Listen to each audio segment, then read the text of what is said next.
All right, so what have we got to talk about this week? MGB, we reviewed, Battle of the Sexes, because it was Franco Varga. That was, Ricky Morton's school. That was their show. And, JGB, which came out yesterday as we're talking, Matt, JGB number 6. We looked at the episode that came just after Bragging Rights 2009. I know you watched that because when I woke up this morning, I saw you commented on it, so I believe you've seen that. So I'm going to guess you've seen both episodes. I have. I've listened to both episodes, Graham, yes. Right, so, as always, I start with MGB and go with JGB afterwards. Mm-hmm. Okay, first things first, intros aren't easy, Mason. It's cool. He was upset after we'd recorded. I don't think it made it on the air because he's like, oh, this isn't season 4, is it? And I was like, hey, that's fine. It did make the air. Yeah, that's going to be, well, not next episode, the following episode. I was like, hey, that's fine. Because we've been recording a little out of sequence as well. So I understood why he got a little confused on that. And, right, Graham, please stop teasing Mason. He's trying to describe something. I want you to try and describe the WrestleMania stage every year. That's not my wheelhouse. I am terrible with it. I don't know if it's because of the colour blindness thing, but I just don't pay attention to details like that at all. Like, if you ask me right now, what was Benjamin Banks wearing? I have no idea. I can't even tell you the colour of the shirt he was wearing. I literally have no idea. Black. It was a black t-shirt. I have no idea. Like, that just doesn't resonate with me at all. I don't know why. Like, I know he had figures around him and he was sat at a desk, but for some reason, my brain just doesn't organize things that way. Give me some numbers to remember, no problem. I can do that. But yeah, I'm not very good with. That's fair enough. But next time, don't tease him because he couldn't remember how to describe the arena that they were in. Okay, it was a building with a roof. Was it now, mate? You were so. Oh, now I know what you get. I couldn't remember what you.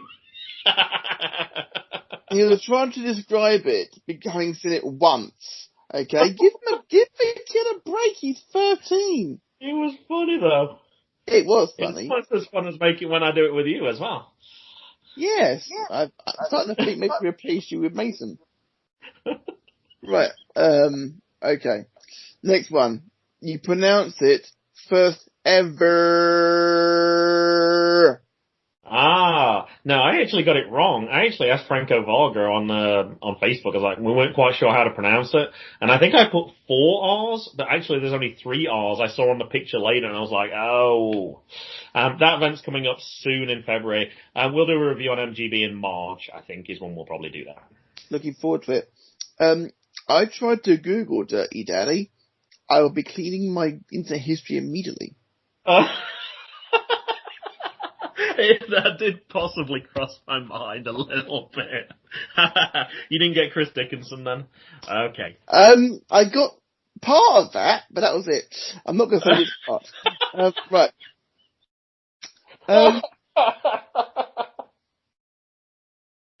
Oh, this is so good it might have to make the main show. You still didn't pronounce Casey Catanzaro's name right. Oh, you kidding me? What did I say? You said Catanzaro. It's Catanzaro. Oh, I was so pleased with myself as well. It's much better than in previous attempts, Graham. So, yeah, it was. So that must have been. I noticed an improvement and just assumed it was correct then.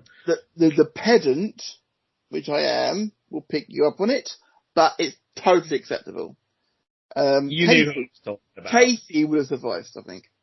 It's a bit like when you got the Chelsea fans couldn't pronounce Cesar Azpilicueta when he first came to Chelsea, so they called him Dave. Genuinely, Chelsea fans called him Dave. Right. I have a co-worker who people call Miss A because they can't pronounce her last name that begins with A. Yeah, common in schools. Yep. Okay. Gotta keep my arms up to rack up the time. Love it, Mason. Love it. I love it. He said that. Brilliant, genius. Also, Mason, you need to have a chat with me. I'll soon boot your show length. He did win this week. It's going to be 3-1. Our interview, which we'd already pre-recorded, is 1 hour and 20 minutes, and Jackson's was 40 minutes. So, but the boys are getting very competitive with that. Which is brings me to my last point for MGB. Mason, it's not about the quantity, it's about the quality, which both boys bring you, so I guess it is about the quantity then. Fair enough. Okay. I'm going to be honest. I didn't think it was one of the better episodes of MGB. It was good. Not every episode you're going to hit it out of the park, and that one just, I don't know, it didn't quite click, but it was what it was. It was perfect. Next episode is really good though. The last one for the season, I think, is one of the highlights of the year. And I said, when we did it, I said, we had a great, you never quite know when it's a wrestler you don't know. Like when we talked to Benjamin, I knew what I was going to get from Benjamin because we've talked to him many times before. This was the first time I'd ever talked with Dustin Tarr, and he was a fantastic guest. And we've already scheduled a rebooking for some point in the future as well. That's how impressive he was. Very good at telling stories, which is what we just talked about in the last one. You want somebody who's going to share stuff, and that's exactly what we needed for that podcast. Very interesting. I think you'll like that one. Phenomenal. Looking forward to it. On to JGB. Right. Now, I need to ask you something. What is the title of this podcast? JGB Superstars. Quote, welcome to the JGB Wrestling Podcast. Oh, that's because that's kind of been the running joke. That's what because Mason's obviously MGB and Jackson used to be JGB Wrestling Podcast, and then to distinguish it from that, because it was kind of a bit all over the place, and sometimes it would appear in MGB, we said JGB Superstars. He threw it back to me. He was supposed to be doing the intros, and that's why kind of Mason started doing the intros, because he's like, well, I was like, if your brother can do the intro, then you can do it. And then last minute he's like, yeah, I'm not doing it. And then I was like, okay, I'll do it. And then, yeah, my brain just switched off. Okay, I need to fix that for future weeks then. Yes. Jackson, 6 out of 6. In terms of predictions, I'm glad I no longer do the Matt Attack Predictions podcast. I think he was 7 out of 8 on the previous one as well. He's phenomenal. I told you at one point, and as good as Mason was at doing that, Jackson always seemed to be even better than that. But it just kind of shows you that kind of the cream, those people he recognizes, they were people who were successful, and therefore he picks those to win. But it kind of makes sense. His logic makes sense. Like, if he hasn't heard of a name, he's not picking that person to win that match. Right. Kofi Kingston changed partners because Evan Bourne got injured and suffered wellness violation strikes. Oh, I did not know that side of that story. In fact, after his injury, I think he had like a broken ankle or something like that. He had like 1 or 2 matches back before he was released. And then became Matt Sydal. Yes. Yes, he's as a heel now, of course. Jack Swagger was the All-American, indeed. Jackson, Wonder Woman is not a French maid. I don't think he thought that. He just didn't know what a French maid was. The fact that he said those words, Jackson, I adore you. There were a few things in this episode where I didn't really want to go into any more detail. Now, I'm not sure if you're going to mention this you probably will, but it was talking about how the Bella sisters don't look alike anymore, and trying not to use the phrase boob job. I actually wasn't going to mention that. I was like, well, they just look a little different now, and I was not mentioning it. I was shocked because I hadn't seen them that early. They did look identical at that point. For somebody who's not, having just said, I'm not very good with visuals, for me, they passed off as identical. Whereas now, not the era that I saw them, once I started watching wrestling again, I was like, they don't look anything alike. How did they possibly pass off as? Because I didn't realize at that point what the difference was, but hey. John Cena bought a present, yes. Right, well, actually bought a present, technically. Right, okay. Jillian Hall. Yes. Jillian Hall. She had 1 Divas title reign to her name.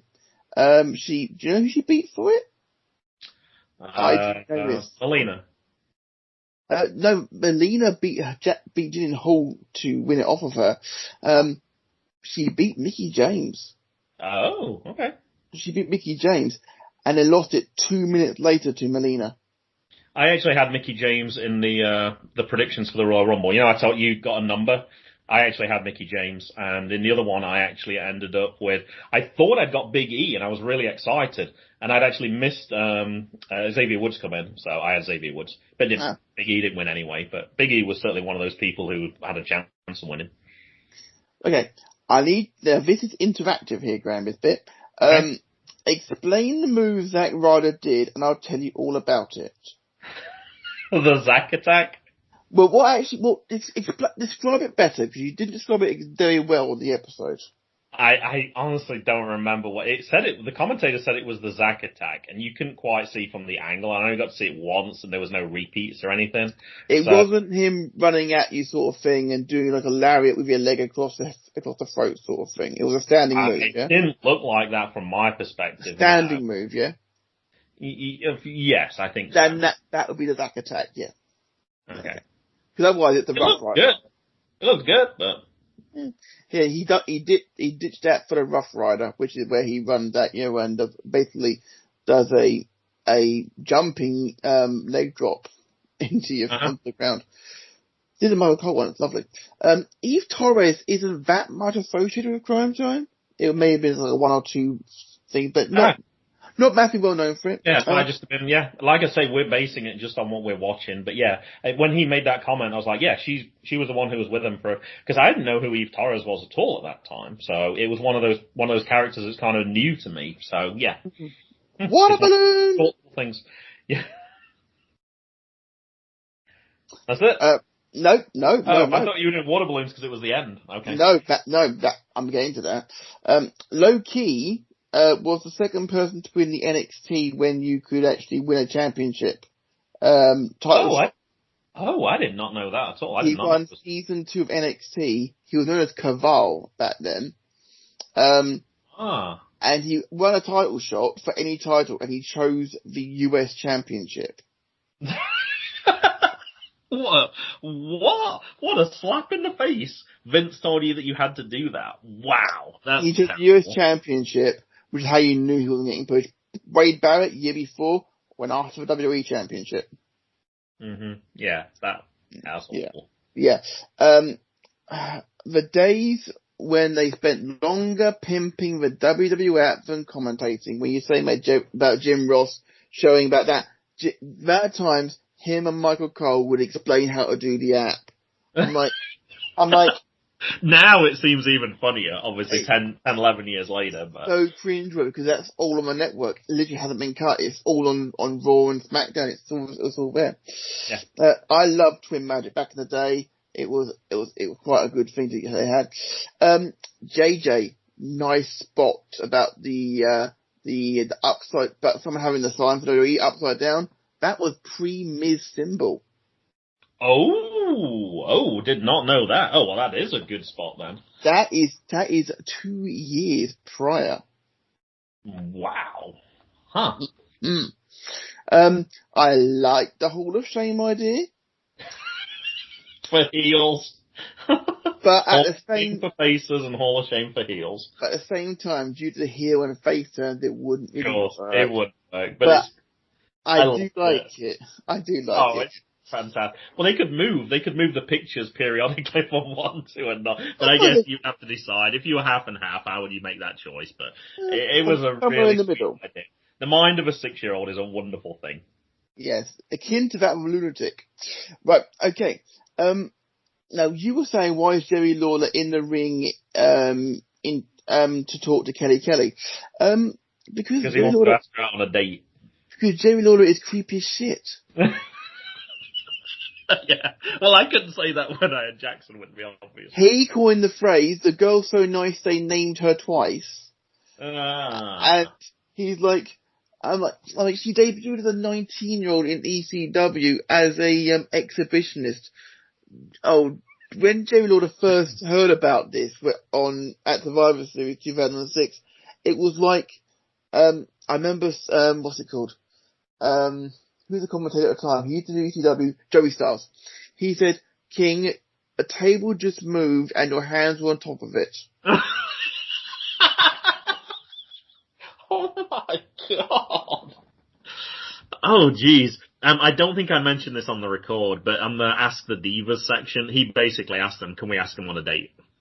I don't think I mentioned that on the record. I think I deliberately didn't say that because I was like, oh my gosh. Yeah. Yes. Different times.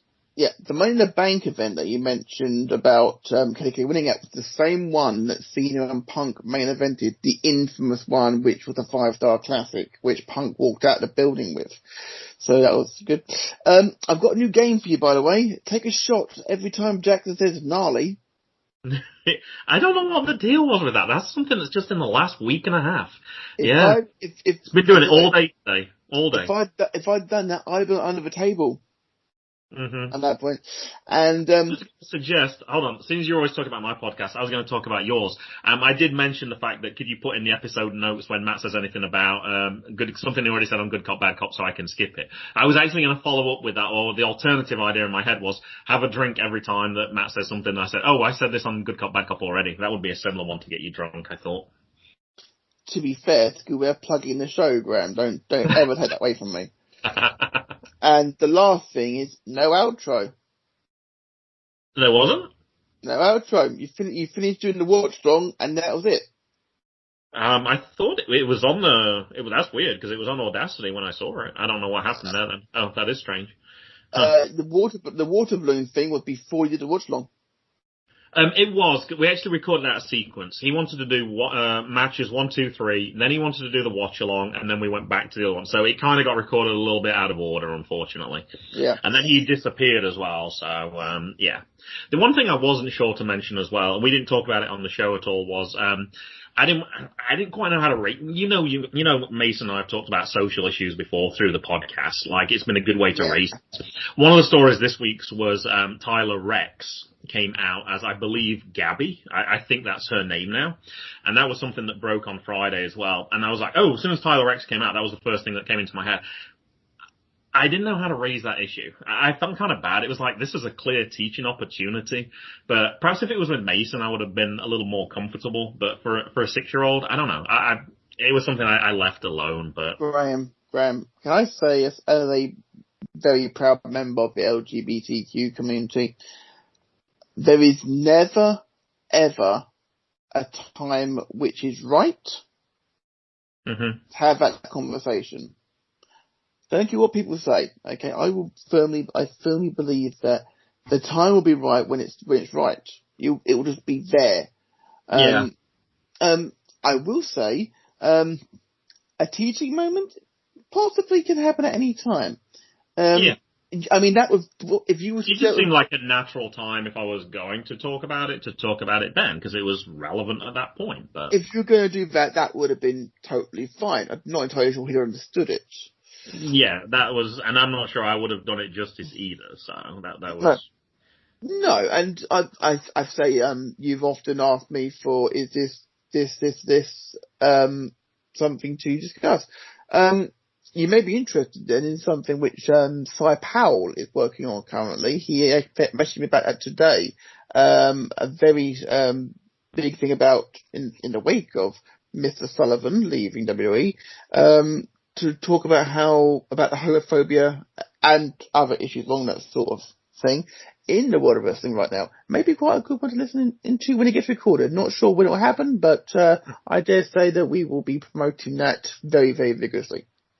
The one thing I thought you were going to tell me, because it was a fact that I couldn't bring to memory, was when Kelly came out with her blonde partner, and they had a name together, but I cannot remember what it was. Like, it wasn't a tag team name. I just couldn't remember. It was driving me crazy. It was like a play on words. I'm trying to think like an entourage. Oh, was it Blontourage? Blontourage. Somehow I managed to come up with, I was trying to think of the word I was using to describe, and it was kind of like entourage. So with her being blonde, I think it was Blontourage. I'm not getting any recognition from you at all, so it might not have been a very short-lived thing then.